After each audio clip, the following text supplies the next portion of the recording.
Sunday story Bangaram, Lakshadweep island से। आज की कहानी का शीर्षक है ग्रैटिट्यूड। मीशा अपनी मां से लड़ पड़ी और लड़ने के बाद घर से निकल गई। ना उसके पास फोन था और ना उसके पास पैसे थे। थोड़ी दूर चली होगी तो भूख लगी और देखा एक दुकान पे नूडल्स बनने की खुशबू आ रही।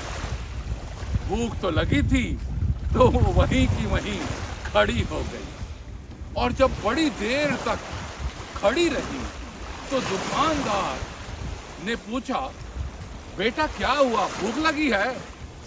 तो कहती नहीं नहीं नहीं, मेरे पास पैसे नहीं है। तो बोला है कि चलो बेटा अंदर आ जाओ।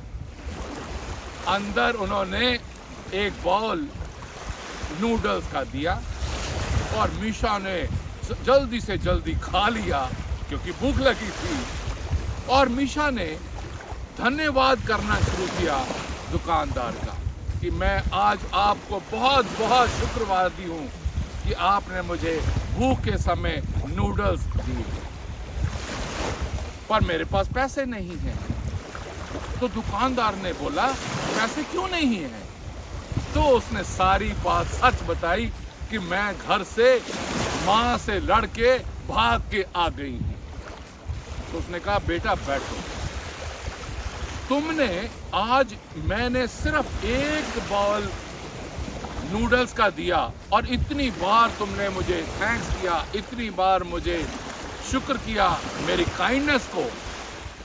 क्या तुमने कभी भी अपने पेरेंट्स को, अपनी माँ को, जिसने आपको 9 महीने तक पहले और उसके बाद इतने सालों तक केयर दी, अफेक्शन दिया, लव दिया, क्या कभी भी तुमने उनका धन्यवाद किया है?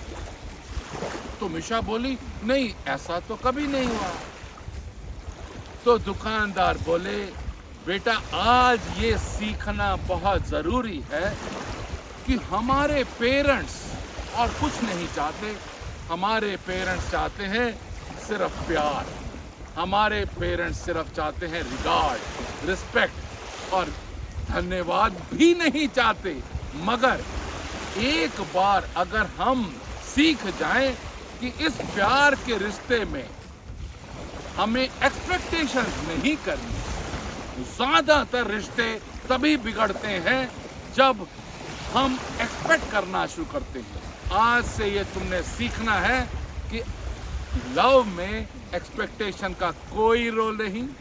लव में सिर्फ एक्सेप्टेंस का रोल है और एक्सेप्टेंस विदाउट एक्सेप्शन, कि अगर आपने प्यार करना है तो करना है।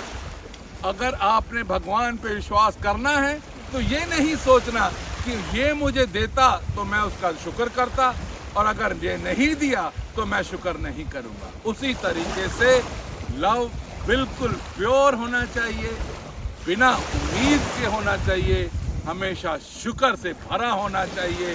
तो उसी से तुम्हारी जिंदगी बदल जाएगी। Thank you very much, God bless you. आज मैं फिर दोबारा से आपको यही कहूँगा, बंगाराम से, स्वस्थ रहें, व्यस्त रहें, मस्त रहें।